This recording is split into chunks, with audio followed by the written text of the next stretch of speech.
ठरलं तर मग या मालिकेच्या आजच्या भागात म्हणजेच 29 जानेवारीच्या भागात आपण पाहणार आहोत की त्या सायली आणि अर्जुन बोलत बसलेले असतात. सायली ते म्हणते, खरंच मला सुमन काकूची खूप काळजी वाटते. ते आता सध्या धीराने धरतात, पण मात्र त्या खूप घाबरलेल्या आहेत. तेव्हा मात्र अर्जुन म्हणतो की हो, नागराज काका किती डेंजर आहे आम्हाला सगळ्यांनाच माहिती आहे. मी लहानपणापासून सुमन काकूला पाहतो. ती कधीही कुणावरही कधीही तिने आवाज चढवला नाही आणि नागराज काकासमोर ती आता हे सर्व काही करत आहे. खरंच कमालीचं आहे, कारण की नागराज काका कधीही तिला पकडू शकतो. तरी देखील ही ती सर्व काही छान करत आहे. हे सर्व बोलणं आता त्यांचं इथे सुरू असतं. आता दुसऱ्या बाजूला मात्र नागराज इथे सर्व काही आता सुमनला सांगणार असतो. खरं तर इथे सुमन खूपच हुशार अशी दाखवलेली आहे. आता तिने इथे भारी प्लॅन केलेला आहे. तिने इथे खरं तर मोबाईल रेकॉर्डिंगसाठी लावलेला असतो. आता इथे नागराज सांगायला सुरुवात करत असतो की तुला माहिती आहे का, जे सर्व काही 22 वर्षापूर्वी झालं ते मीच घडून आणलं. त्याचा मास्टर माइंड मीच आहे. रविराज किल्लेदार, त्याची बायको आणि मुलगी, त्याला मारण्यासाठी मी त्या महिपतला सुपारी दिली होती. त्याला सांगितलं होतं त्या तिघांना देखील मारून टाक, जिवंत सोडू नको. पण मात्र ते तिघेही आज जिवंत आहेत, माझ्यासमोर धडाकट आहेत. मी त्यांना मारण्याचा प्रयत्न केला कितीदा, मात्र माझा प्लॅन प्रत्येक वेळेस फेल गेला. त्यांची मला प्रॉपर्टी हवी आहे, त्यांचा पैसा हवा आहे, त्याच्या पैशावर मी किती दिवस जगू. असं तो फक्त मोठा म्हणून राहतो आणि मी मात्र त्याच्या खालचा नोकर म्हणून राहू का. ह्या सर्व गोष्टी तो सुमनला सांगत असतो. सुमन मात्र इथे थप्प होऊन सगळ्या गोष्टी ते ऐकत असते.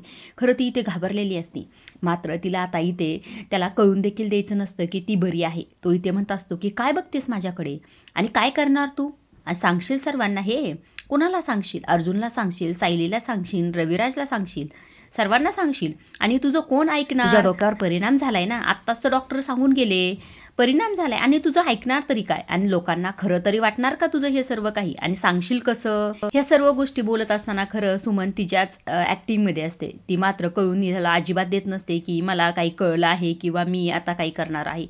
ती त्याच्याकडं त्याच नजरेने इथे पाहत असते. तू काय बिघडवणार माझं? सांग, कोणाला सांगायचं तसं म्हणून तो खरं आता तिथनं तिला ढकलून निघून गेलेला असतो. मात्र आता इथे सुमनला खरं तर धक्का बसलेला असतो. हे सर्व काही सांगितल्यावर तिला खूप वाईट वाटत असतं, कारण की माझ्या नवऱ्याने हे सर्व काही इतक्या वर्षे केलं आहे. त्यांनी सर्व काही गुन्हा तिच्या पुढं कबूल केलेला असतो आणि त्यांचा खरं तर इथे प्लॅन सक्सेस झालेला असतो. ती आता जे काही नाटक करत होती की तिच्या डोक्यावर वगैरे परिणाम झाला, ते सर्व काही नागराजला खरं वाटत होतं. त्यामुळेच त्यांनी हे सर्व काही ते कबूल केलेलं असतं. आता ही सर्व काही तिथे समोर जाते आणि त्या मोबाईलमध्ये ती पाहत असते. आता दुसऱ्या बाजूला इकडे अस्मिताला इंजेक्शन वगैरे अश्विन देत असतो. आता इथे अर्जुन म्हणत असतो की बरं आहे ना तिला, ठीक आहे ना? तेव्हा अश्विन म्हणतो हो, पुढचे 5 दिवस तिला मेडिसिन घ्यावं लागतील, मग बरी होईल.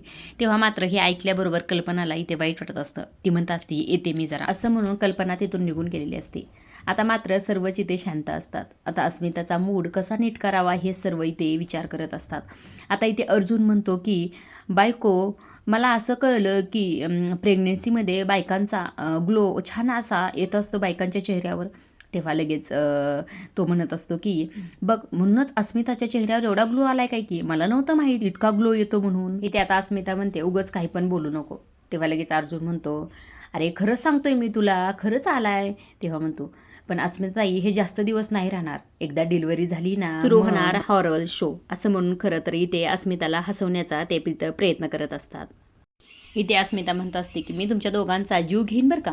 तेव्हा सायली इथे म्हणते की अस्मिता ताई, तुमच्या आधी मी ह्यांना सरळ करते. आता ती लगेच अर्जुनला म्हणते की काय हो, असं करतात का? अस्मिता ताईच्या या अवस्थेत देखील तुम्ही त्यांची चेष्टा करणं थांबवत नाहीत. आणि काय हो अश्विन भाऊजी, तुम्ही देखील ह्यांच्या नादी लागून अस्मिता ताईची चेष्टा करता का? तर हे दोघे इकडे हसत असतात. अस्मिता म्हणते की जाऊ दे ग वहिनी, की ते दोघे नीट वागले ना मलाच येणार, आणि मला माहीत आहे माझा मूड नीट करण्यासाठी सगळं काही नॉर्मल असल्यासारखे ते वागत आहे. नॉर्मल असल्यासारखे तुम्ही दोघे वागताय. तेव्हा मात्र लगेच अश्विन म्हणतो अगं सगळंच नॉर्मल आहे, या घरात एकच गोष्ट अबनॉर्मल आहे, ती म्हणजे आमची अस्मिता ताई. असं म्हणून खरं तर तिला देखील हसवण्याचा प्रयत्न करत असताना स्वतः देखील इथे दोघे हसत असतात. आता अस्मिता हसल्याबरोबर लगेच अर्जुन म्हणतो बघ किती छान दिसतेस तू, क्यूट दिसतेस, असंच हसत राहा नेहमी.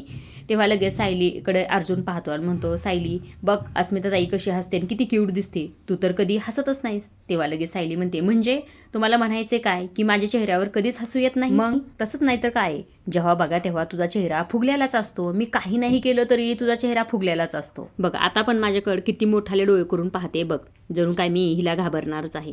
यांची आता खरं तर इथे चेष्टा मस्करी दोघांची इथे चालूच असते.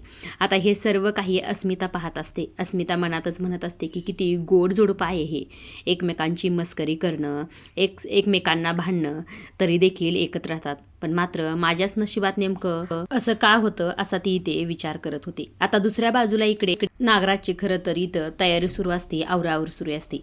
आता इथे सुमन बेडवर बसलेली असते. सुमन विचारच करत असते की हे कालपासनं माझ्या आजूबाजूलाच आहेत. मला सायली आणि अर्जुनला सांगता देखील येत नाही त्या व्हिडिओबद्दल.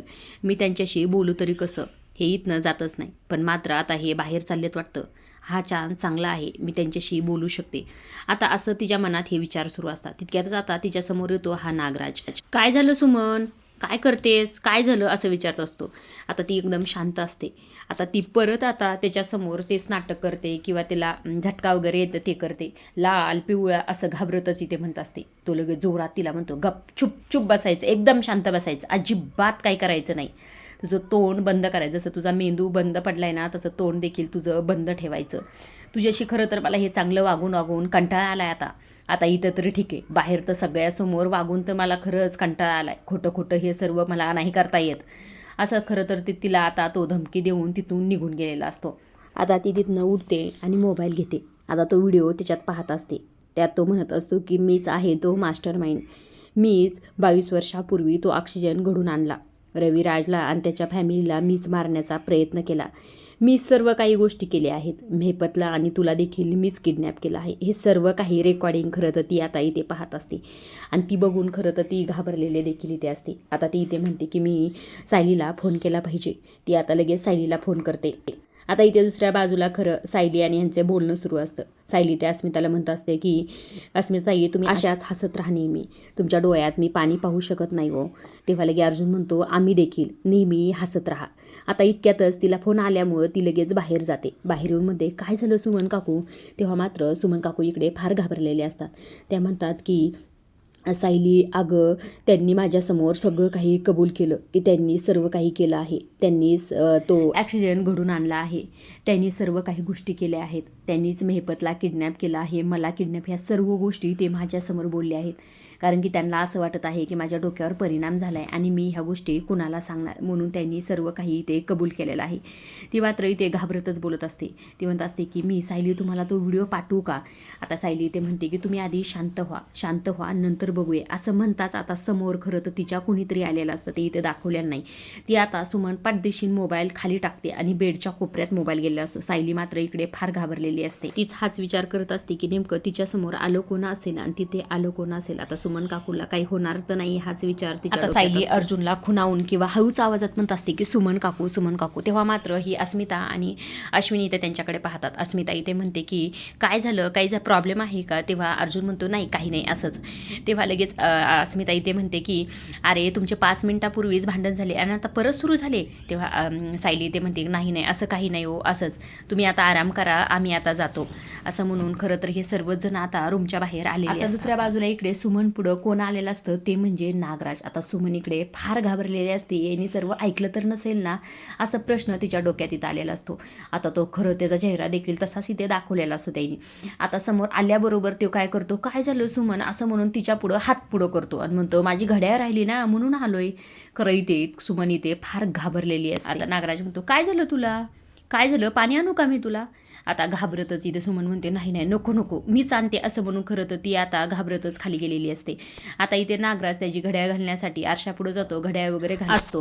आता खरं तर त्याच्याच मागे बेडच्या कोपऱ्यातच मोबाईल असतो. आता तो मोबाईल त्याला दिसतो का नाही हे खरं पाहण्यासारखं आहे. सुमन देखील इथे भीती वाटली असते तिला, कारण की हे जर सर्व नागराजने ऐकलं असतं तर काय झालं असतं हे खरंच आपल्याला सर्वांना. आता दुसऱ्या बाजूला इकडं अश्विन खरं हॉस्पिटलला जाण्याची तयारी वगैरे करत असावा. तो आता कपाट इथं बंद करत असतो. तेव्हाच मात्र इथे प्रिया त्या आवाजाने जागी होते. उठते म्हणते तू आवरतोस आणि उशीर झाला, मला उठवलं का नाहीस तू.